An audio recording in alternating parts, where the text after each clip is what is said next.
Good morning. Oh wow, you guys are great. I'm used to my classes where they don't say good morning back in unison, so I might start that though. Good morning, welcome to United. My name is Abby Marquin, and I am the worship facilitator for today's service. Alex, our musician, is not here today, so we are going to be singing mightily along with the recorded hymns, so I hope you will all help me with that because you don't want me leading you in those. But I think Patty's here somewhere, right, to help us sing? No? Yes, back there. Okay, you're going to help us. So childcare is available in the back during this after the children's message. We are very excited today to have, wait, is it? No, it's not in there. Never mind. To have Dr. Pascal Engelmeyer, PhD, one of my good friends and colleagues from Carroll University, here as our guest speaker. How many years have you been teaching at Carroll? I forgot to. 12. Okay. Pascal's been teaching at Carroll for 12 years, where she is now a full professor of religious studies. She teaches many different courses for us. Her research specialty is Buddhism. She's published multiple books on Buddhism. She researches particularly ancient Buddhism, the way that ancient Buddhism conceptualizes motherhood and mothering. And more recently, she's been moving into researching the role of mindfulness in the contemporary world. She has published multiple books, a short book on Buddhism, and her most recent book, which I would have brought if I'd thought about it, which she's not going to plug, so I'm going to plug for her, which is 365 Ways to Live Mindfully. And I think after you hear her presentation today, you'll understand why that's such a powerful book. So we're very excited to have her here today. It's great to see you all here. I want to extend a special welcome to visitors and guests. I hope you'll join us all after the service for coffee and conversation. And a reminder that we do have a congregational meeting today at noon. It's an important meeting, and we're hoping that all members and friends are welcome to stay for the meeting, which will begin at noon. If you have any questions about that, you can catch Adele after the service and talk to her. There also were a series of announcements scrolling before this that we had a little technological issue with, but hopefully you caught. I did want to draw your attention to the lovely display in the back that Susan Bergman has prepared for next Saturday's Waukesha Unlocked event. Correct, right? Yeah. Unlocked, right? Next Saturday, when the doors of United will be open, as will the doors of many other buildings and churches and businesses around Waukesha. And this is a display particularly focusing on our history. So I would encourage everybody to take a look at that between the meeting and the service. Jeff? As a former historian, I give it an A+. Excellent. There you go. Okay. High praise. All right, so I'm moving forward here. Let me begin with our call to worship for the day. This is an excerpt from Bell Hooks, Towards a Worldwide Culture of Love. Fundamentally, the practice of love begins with acceptance, the recognition that wherever we are is the appropriate place to practice, that the present moment is the appropriate time. Right now, there is such a profound collective cultural awareness that we need to practice love if we are to heal ourselves and the planet. The task awaiting us is to move from awareness to action. The practice of love requires that we make time, that we embrace change. Fundamentally, to begin the practice of love, we must slow down and be still enough to bear witness in the present moment. If we accept that love is a combination of care, commitment, knowledge, responsibility, respect, and trust, we can then be guided by this understanding. We can use these skillful means as a map in our daily life to determine right action. When we commit to love in our daily life, habits are shattered. We are necessarily working to end domination, because we no longer are playing by the safe rules of the status quo. Love moves us to a new ground of being. It is only by bearing concrete witness to love's transformative power in our daily lives that we can assure those who are fearful that commitment to love will be redemptive, a way to experience salvation. Isabel, would you be willing to come help light the chalice?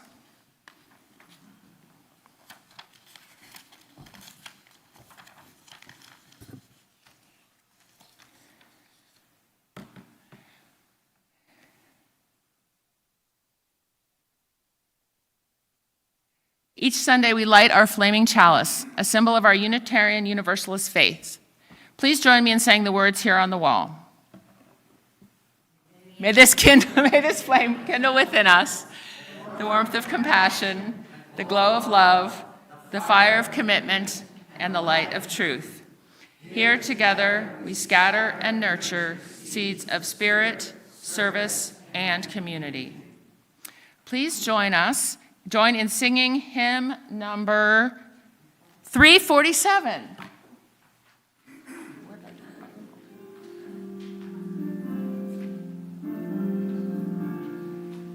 Sorry.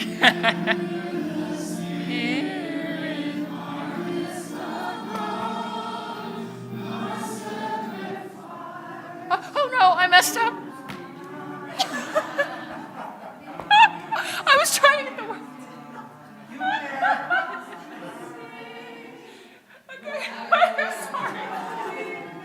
Okay, we're going to start over again.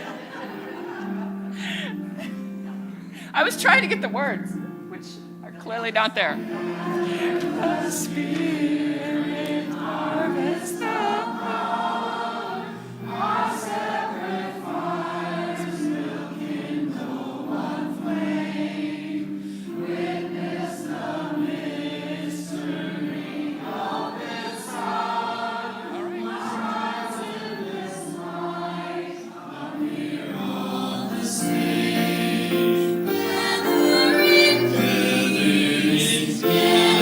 in thanks, gather in sympathy now and then, gather in hope, compassion and strength, gather to celebrate once again, gather the spirit of heart and mind, seeds for the sowing are laid in store, nurtured in love and conscience refined, with body and spirit united once more. Gathering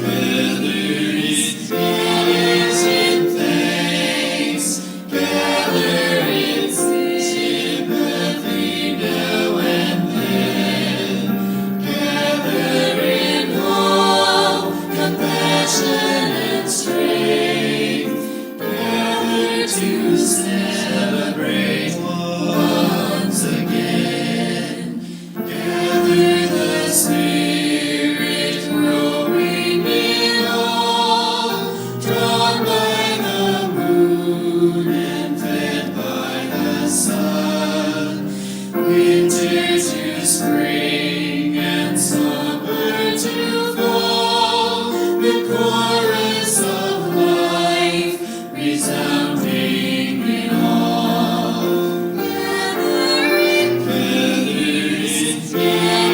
in thanks, gather in sympathy now and then, gather in hope, compassion and strength, gather to celebrate once again.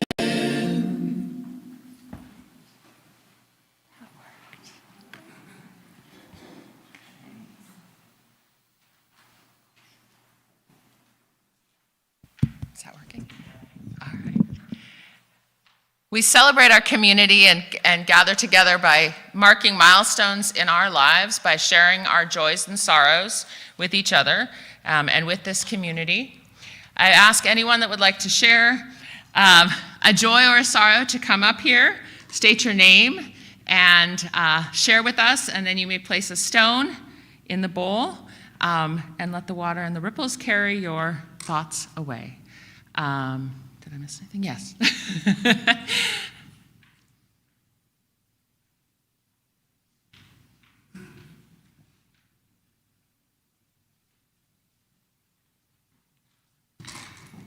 I'm Jeff Blankenmeyer, and I have a joy. I take a certain sense of pride knowing that without an actual leader, we have come together and actually kept this thing together. So I just want to thank you folks for doing such a thing, and let's keep going.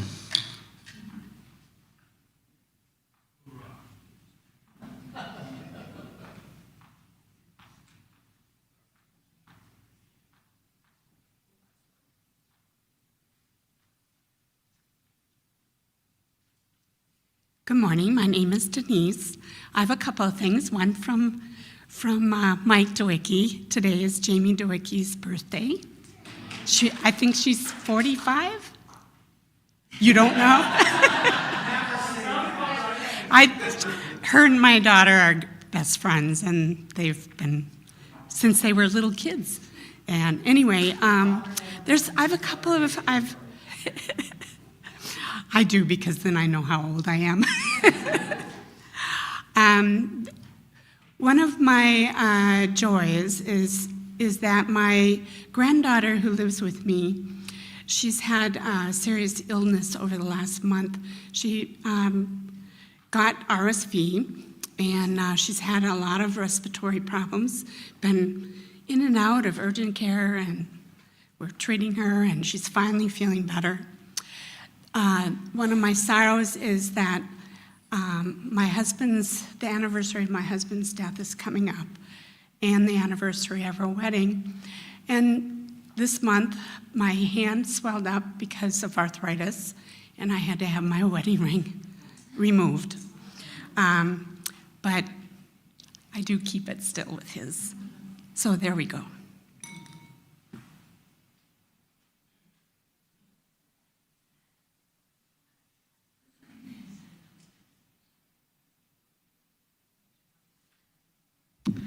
My name is Maria.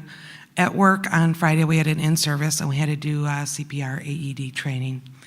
And the firefighter kept reminding us, he kept asking, "Do you do this? Is it going to hurt them?" And we were like, "Well, yeah, it's going to hurt them." He's like, "No, they're dead. That's why you're working on them." And in my head, I'm like, that's an awful thing to say, to keep saying that. But he says, the hardest thing is to have the friends and family not come in while you're trying to help someone. And that just in my heart made me want to cry, to think about any family member that's got to watch someone help in an emergency situation, you know, an ambulance coming or whatever. So that just sort of stuck in my heart since Friday that, no, they're dead, but someone there loves them and is watching you, and you know, you want to do your best, but it's really hard because they want their loved one to be okay.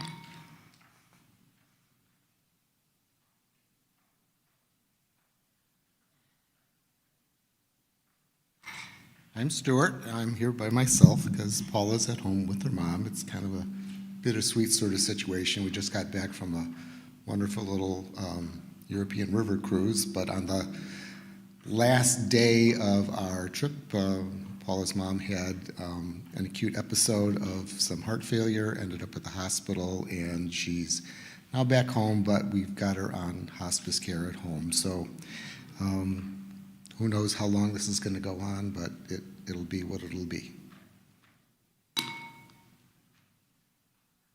Your caretaker's got it covered? Do you need help? I'll ask her later. I'm Susan Bergman, and I just wanted to mention we have 2 members of our congregation who are facing surgery for rotator cuffs coming up. That's Adele and Mike. And so we wish them all the very best, and we're keeping our fingers crossed that you both make quick recoveries.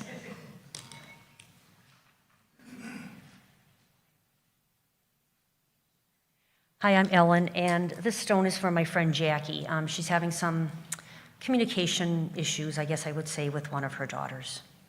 Thanks.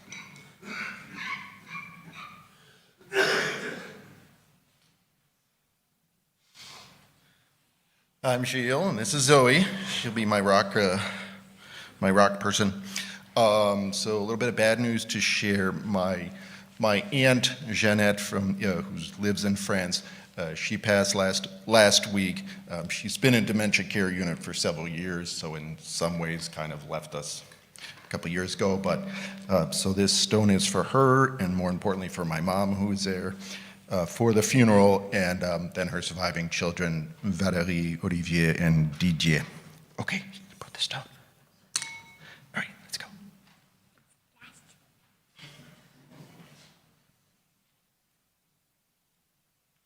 Hi, my name's Declan. I actually have some, good news. My mom and I were close to becoming estranged, and but with a lot of hard work in Star Trek, we were able to go to the 50th anniversary Star Trek Con in Vegas together the year before I moved here. And so that Christmas, I wrote her a little note thanking her and just writing how happy I was that we were able to save our relationship.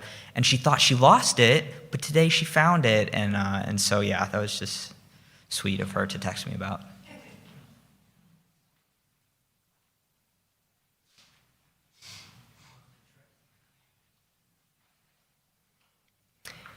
I'm Patty, and I'm going to pick 2 little stones for my 2 sisters. My sister Debbie is having a very personal tattoo applied on Tuesday. And my sister Kristen is celebrating the 3rd birthday of her dog, who is the major companion of her world right now. But she's also guardedly celebrating that she did not have to file bankruptcy for the companies that she is a CEO of this week, but there's always the possibility that will shift. So far, she's got the ship righted.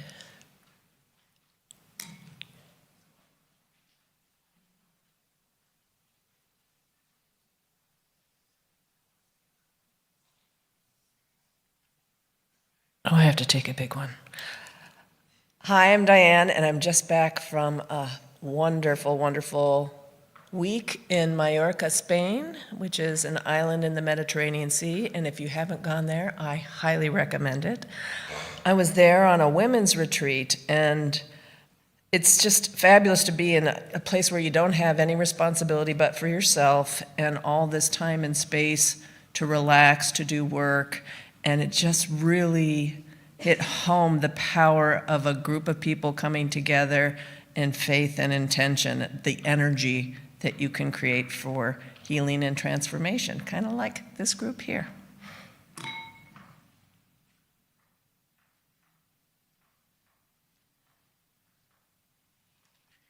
Hi, my name is Lily, and my best friend Elena just got engaged yesterday.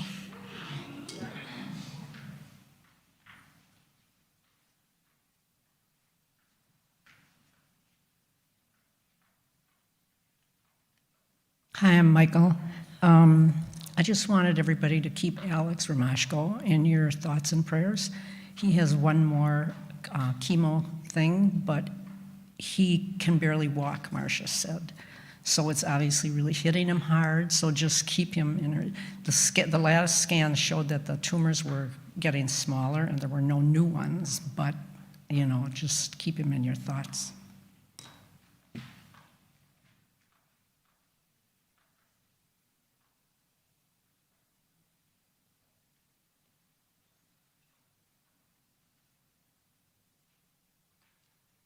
I'm going to place one last stone in the bowl for all those joys and sorrows that remain unsaid. Let us carry those into the week ahead.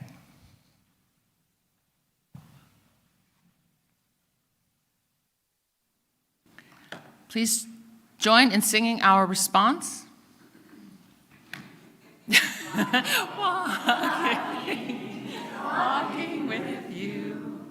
Walking with you is our prayer. All right. Thank you. Okay, so I am actually doing this story, though Pascal did choose the story, so you can give her credit for it, but I am going to be telling it today. And so Isabel and Zoe, do you guys want to come up here for a second? Because this is a slightly interactive, and there are no other kids, are there? Chad, you don't have your... So our story involves it's tangerines, but I didn't really find tangerines. So we have, technically, what are these, mandarins? If anyone else, would you guys like, if anybody else would like to be a child today, get it for today.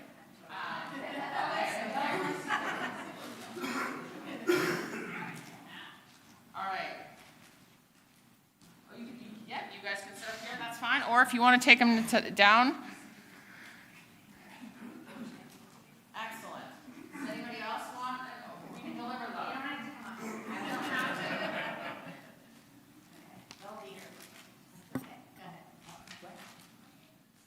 I'm going to tell you, okay?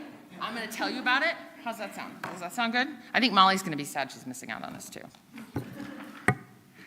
Okay, so this is a story from Thich Nhat Hanh's Tangerine Meditation, or this is what's the title of it, from Peace is Every Step, the Path of Mindfulness in Everyday Life. This is what he says. If I offer you a freshly picked tangerine, or orange, or mandarin, to enjoy, I think the degree to which you enjoy it will depend on your mindfulness. If you're full of worries and anxieties, you will enjoy it more. If you are possessed by anger and fear, your tangerine may not be very real to you. One day, I offered a number of children a basket filled with tangerines. The basket was passed around, and each child took one tangerine and put it in their palm. Let me see your tangerines. Okay, awesome. We each looked at our tangerine, and the children were invited to meditate on its origins. Where do you think the tangerine orange came from? Where did it come from? Zoe, what do you think? I heard that.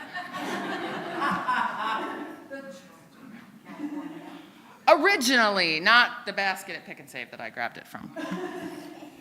Where did the orange come? Where did it come from? Big Bang. A tree. Zoe thinks it came from a tree. I think Zoe might be right. What else does the tree need to make oranges? Water. Juice. Well, it makes juice, right? Yeah. Yeah. What do trees need to live? Do you know? In grass and on the pathway. Okay. Grass around a tree, that might help it grow. You're right. I heard sun. The peanut gallery said sun. Oh, freezing sun because sun makes leaves grow. You're right.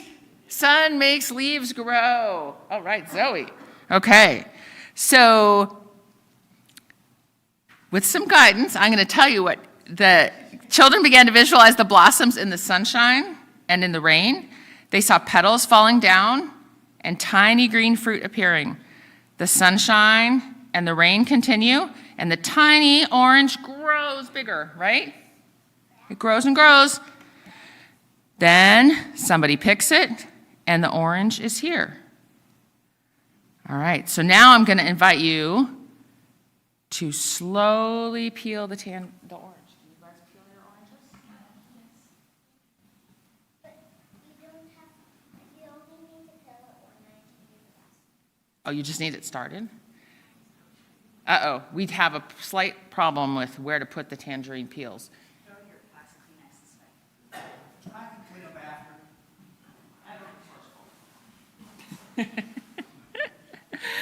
All right, so as you peel your orange, can you smell? Oh, we're good.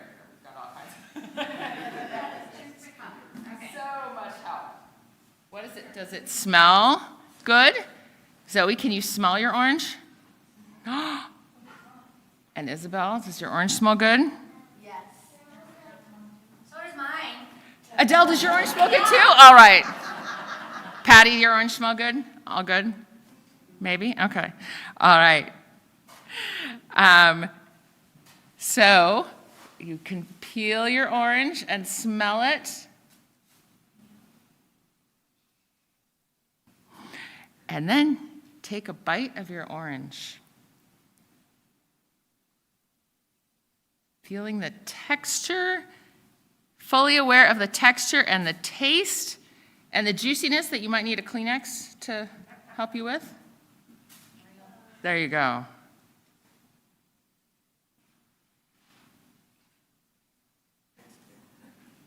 Pretty good? Every time you look at a tangerine, you can see deeply into it. You can see everything in the universe in one tangerine when you peel it or smell it. It's wonderful.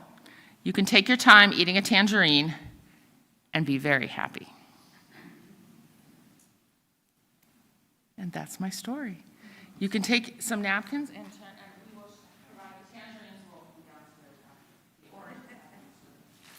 We can all mindfully taste our oranges. I can put it there. Please join me in singing the children out. Hymn number 1057. Go lift it up, love bless your way, moonlight, starlight, guide your journey into peace and the brightness of day. Each week in our church, we take up an offering. It's good to remind ourselves that the offering is symbolic as well as practical. Through pledges, we build our budget and fund our yearly programs and ministries of worship and religious education, pay our staff and professional religious leaders, and finance the comfort and beauty of our building. And we know that we could easily submit those pledge checks to the church at any convenient time. But we pass the plate during worship to make a community expression of thanks for the blessing of abundance. Our offering says that the act of giving is as essential to our spiritual well-being as anything else we do here on a Sunday morning. The morning offering will now be received.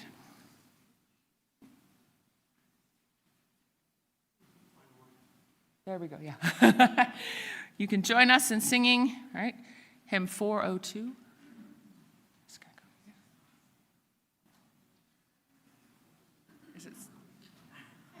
Is it going to start? There we go. Oh.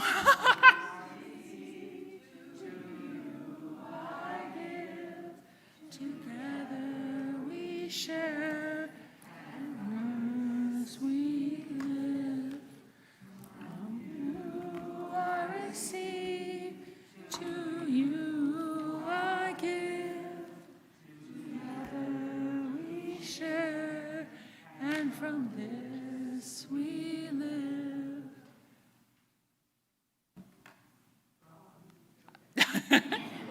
I think we're good. Thank you. All right. Okay. Pascal will now lead us in the reading.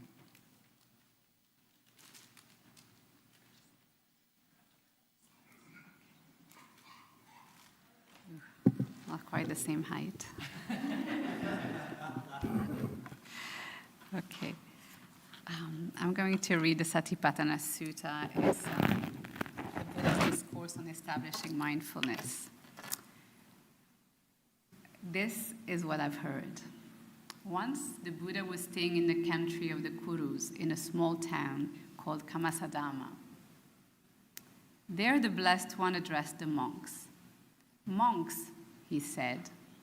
"Yes, sir," the monks replied to the Blessed One. "Monks, this is a path leading directly to the purification of beings, to passing beyond sorrow and grief, to the disappearance of pain and dissatisfaction, to finding the proper way, thank you, to the direct experience of nirvana, namely the 4 ways of establishing mindfulness." What for? Here, a monk lives watching the body as body. He is determined, fully aware, mindful, overcoming his longing for and dissatisfaction for the world. He lives watching the feelings as feelings. He's determined, fully aware, mindful, overcoming his longing for and dissatisfaction with the world. He lives watching mind as mind. He's determined, fully aware, mindful, overcoming his longing for and dissatisfaction with the world. He lives watching qualities as qualities. He's determined, fully aware, mindful, overcoming his longing for and dissatisfaction with the world. Just mindful, he breathes in.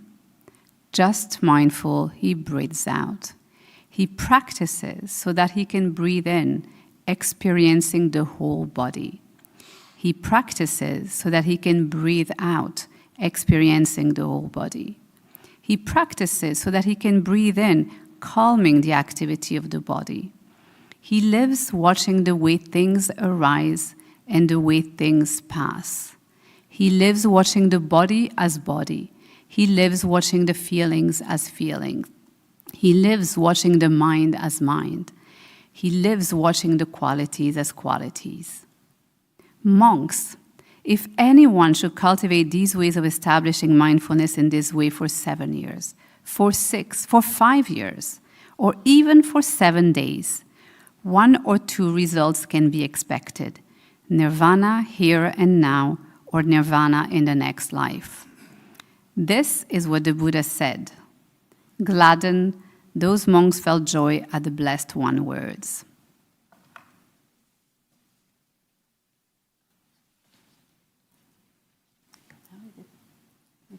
Oh, okay, sorry. I wasn't sure if it was still me or... All right. Good morning, everyone. Yes, definitely not the class kind of feeling here. I'm delighted to be visiting Waukesha United Unitarian Universalist Church, and I'm very grateful for your invitation. In particular, I want to thank Abby for the introduction and also for providing the connection with the church. So I'm going to speak about mindfulness today, and many of you are already familiar with the practice of mindfulness in one shape or another. And most, if not all of you, have heard the term and have at least a vague idea of what mindfulness is.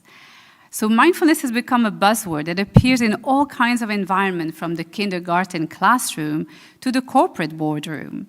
Yet, few of us have a clear sense of what the practice entails, where it comes from, and why we should engage in it, or even if we should engage in it. So interest in meditative practices is nothing new. We can trace mindfulness' early beginnings in the US back to 1875, when Madame Blavatsky, a Russian emigre, and Colonel Steele Olcott, an American gentleman, founded the Theosophical Society in New York and introduced Asian religious ideas to the US. Starting in the 1950s with the beat poets and expanding in the late 1960s and 1970s with the counterculture and hippie movements, Americans' interest in Asian religions, Buddhism, and meditation drastically increased. But it's only recently that mindfulness has become a self-standing and mainstream phenomenon. Maybe the best indication that mindfulness has achieved its official separation from Asian religions is found in the Time magazine issue of February 3rd, 2014. Its cover, entitled The Mindful Revolution, showed a young blonde woman in a tank top, her eyes closed in a serene expression. I think this image symbolizes in many ways how meditative practices have come to be used outside of their spiritual, religious, and cultural context. It also reflects how mindfulness, in particular, has been commercialized, eventually becoming a $900 million industry. Yes. So, what is mindfulness for? What is it supposed to achieve? Many studies show that practicing mindfulness is effective in the treatment of different conditions, such as anxiety, depression, chronic pain, or PTSD. It is used by US elite forces to help them develop effective risk assessment strategies and to cope with the virtually unavoidable PTSD that results from deployment in war zones. Nurses all around the country are taught mindfulness to cultivate compassionate care in challenging environments and to prevent burnout. The corporate world has also embraced the mindful revolution. Google and Meta, for example, have invited mindfulness stars to talk to their employees about mindfulness. And just to name a few, the most famous, John Kabat-Zinn, the creator of the mindfulness-based stress reduction program, or Thich Nhat Hanh, whom we've heard from a bit earlier. Thich Nhat Hanh is a Vietnamese monk who is often described as the father of contemporary mindfulness. Well, the companies that have invited those famous guests and many others have since established mindfulness activities as part of their employee programs. On a more individual level, you can find an ever-growing number of online and in-person mindfulness courses that promise all kinds of benefits, from being happier to being more productive. And if that weren't enough, there are limitless supplies of books, yes, I added one more to that, that offer everything from mindful cooking to mindful sex, although you're not going to find that in my book, I'm afraid. Okay. So we can already see from this very brief overview how the term mindfulness refers to a variety of practices and goals. But what do they have in common? Thupten Jinpa, the longtime translator to the 14th Dalai Lama, the renowned Tibetan religious leader, explains that these practices share a common concern with, and I quote here, paying attention to the present moment experiences or events in a particular way that avoids bringing any evaluations or judgments on what is being observed. In the last few years, I've become more interested in the culture and practice of mindfulness in the Western world. As a scholar of ancient Buddhism, I'm intrigued by the growing ubiquity of mindfulness, especially when we consider its Buddhist roots are very rarely acknowledged in mindfulness circles. The question on my mind is this: why is it that of all Buddhist practices and values, mindfulness is the one that has become so widely popular?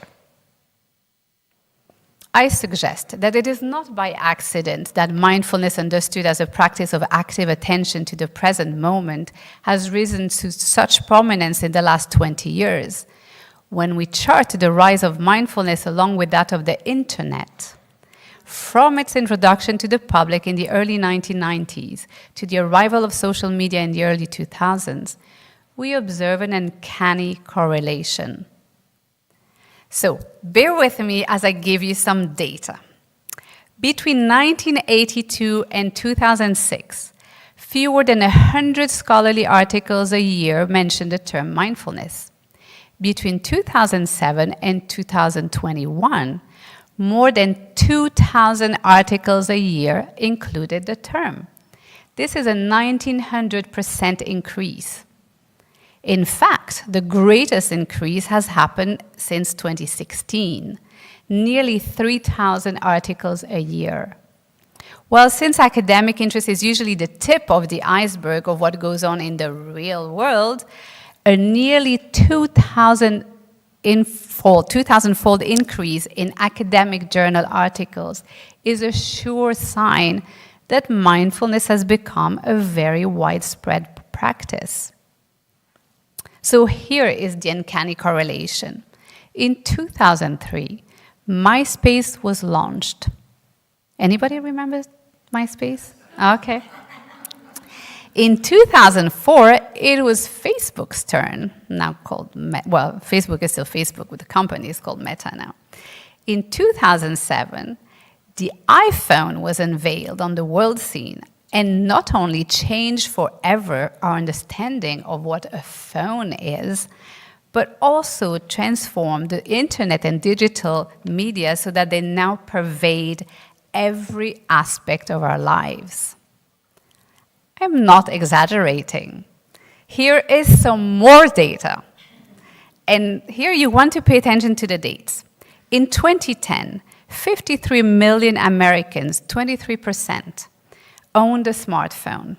In 2016, and remember I mentioned 2016 is the date when the number of articles increased dramatically. So in 2016, it was 256 million. That's 77%. Do you want to guess how many own a smartphone today? 97. 97%. And among people aged 18 to 49, it's 99%. So if you are among these smartphone users, probably, you know how much you rely on your device as just a phone to make calls and maybe even send text and receive text, and how much you rely on it as a gateway to accomplish many other things. And often those are things that you had not even intended to accomplish to start with. I'm sure many of you get your phone to do something, and an hour later you're still on it, having completely forgotten what you had planned to do, right? Yep. Several studies have clearly shown that social media apps are designed not only to grab our attention, but to be highly addictive.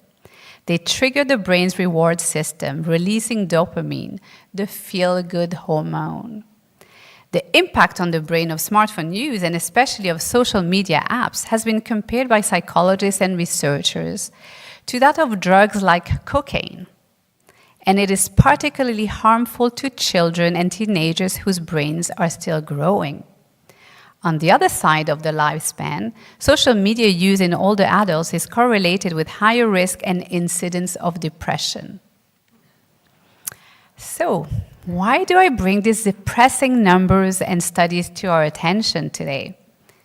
Well, isn't it somewhat paradoxical that in a world in which one of the most important economic activities is centered on capturing and selling our attention, we witness the rise of an industry that wants to sell our attention back to us?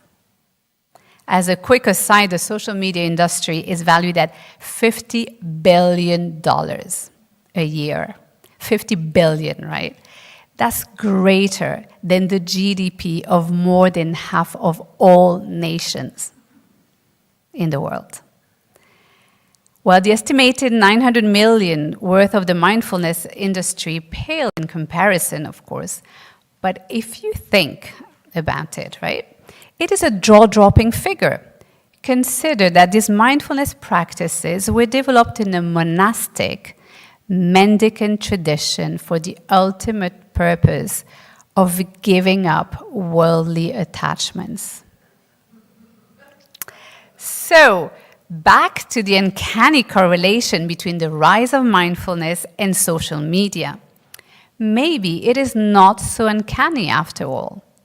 The philosopher Slavoj Žižek once described mindfulness as the perfect capitalist spiritual practice.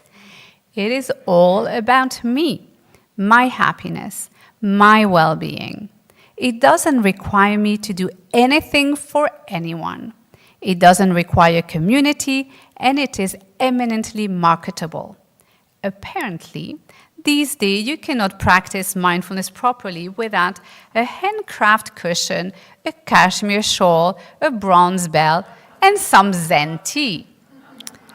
Not to mention all the apps, the courses, and even the training to become a certified mindfulness teacher. And here you can see how this can rapidly turn into a pyramid scheme. How many mindfulness teachers can we have in the world, right?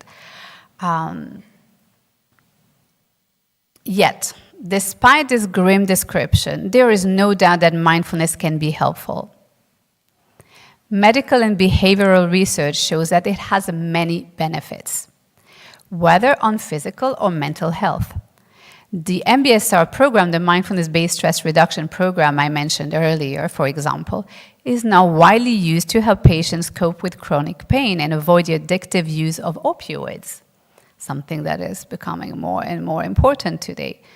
More generally, mindfulness practices have been shown to improve quality of life for students, important for us, nurses, deployed soldiers, and even war refugees.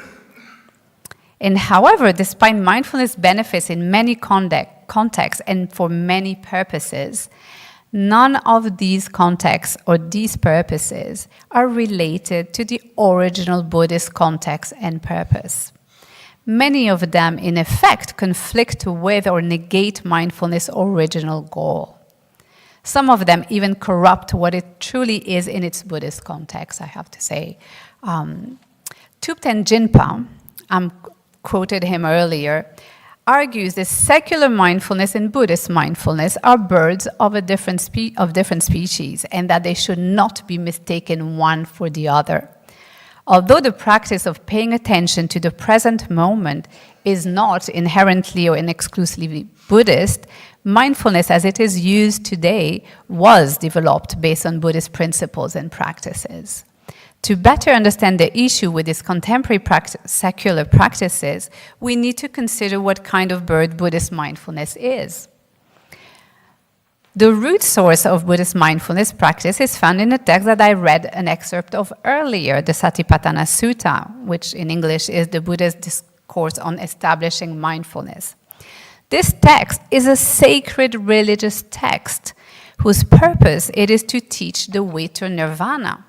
And nirvana is usually translated as awakening or enlightenment, refers to a fundamental practice that brings about a fundamental cognitive and affective transformation of the individual in which they realize the true nature of reality and radically change their relation to it.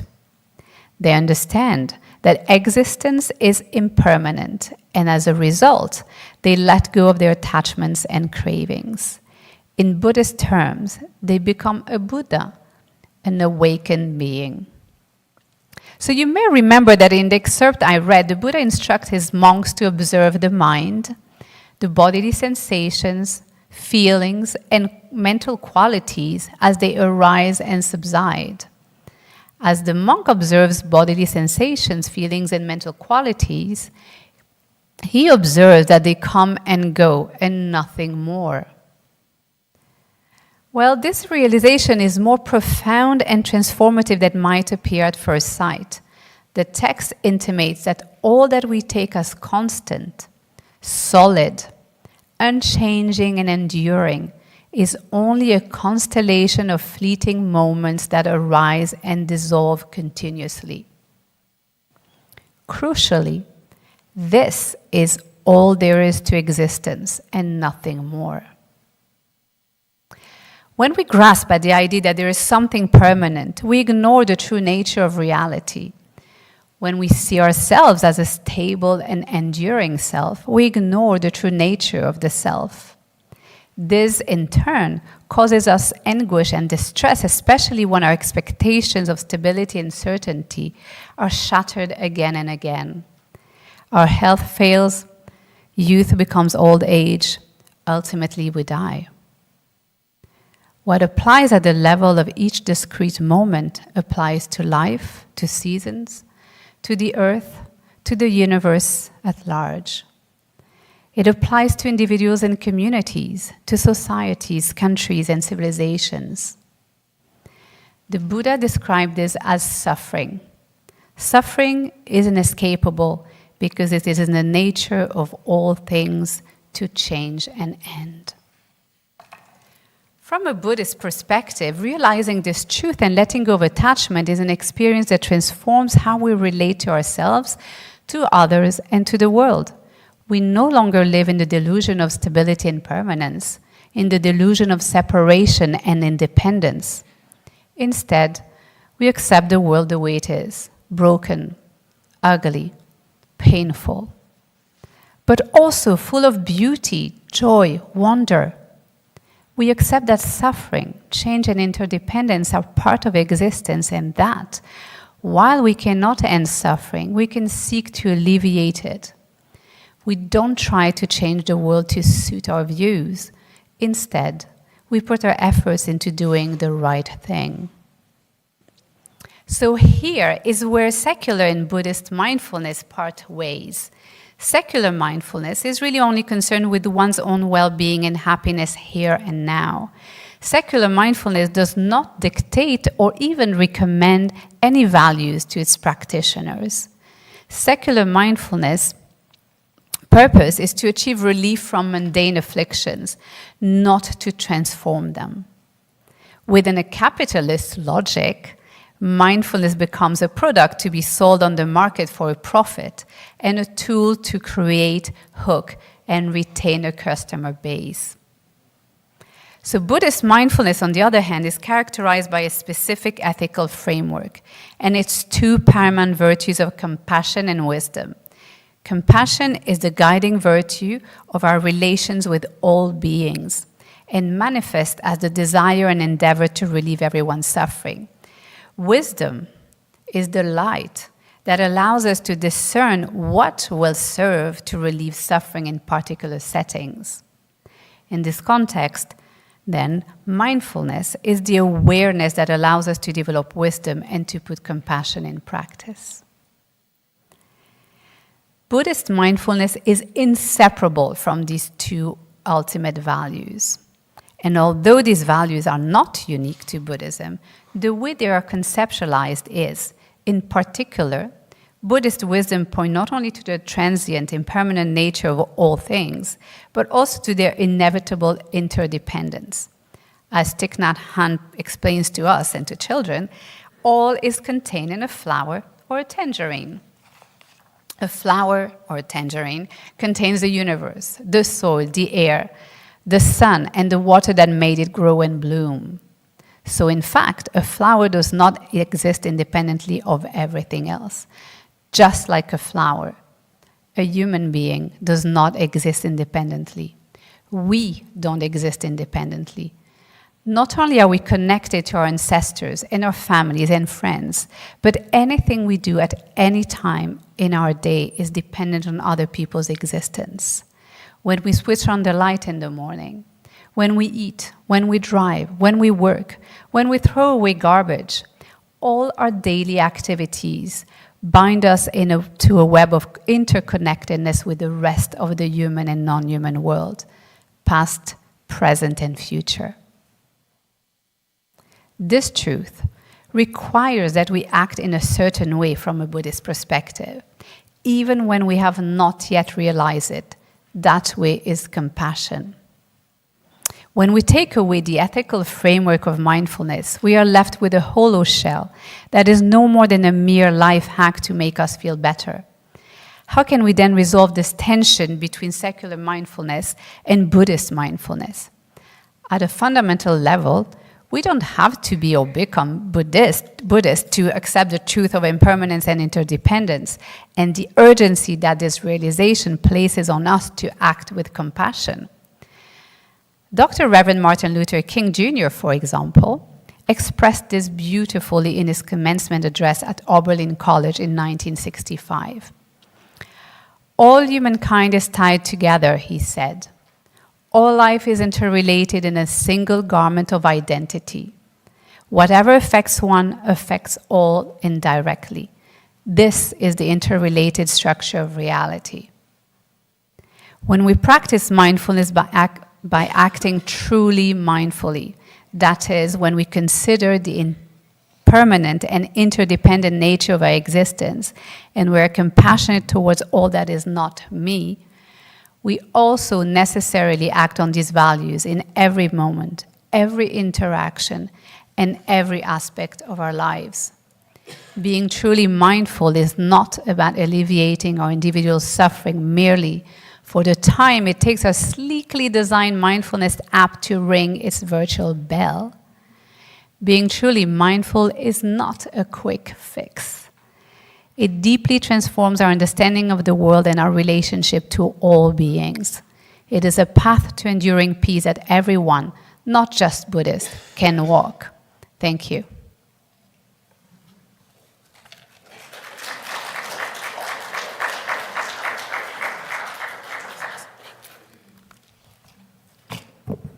Thank you, Pascal. I think we all wish we could ask you lots of questions now. So we might have to have you back to have a more interactive conversation, because I know I thought of many things. Thank you so much. Let us now please join us in singing hymn number 318. 130 you want, wait. The next one, yes, we have two on here, sorry. 318. Thank you. Thanks, Declan.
We extinguish this flame, but not the light of truth, the warmth of community, or the fire of commitment. These we carry in our hearts until we are together again. You want to do it? Okay. Sure. Thank you, Jeff. Sure. Coordination. All right. Not me. Thank you all. I want to remind everyone we will be meeting back here at noon, and thank you all for joining us today. So meeting at noon. Please join us for coffee downstairs. No postlude today. Oh, so there's no line? There's no postlude. We're done.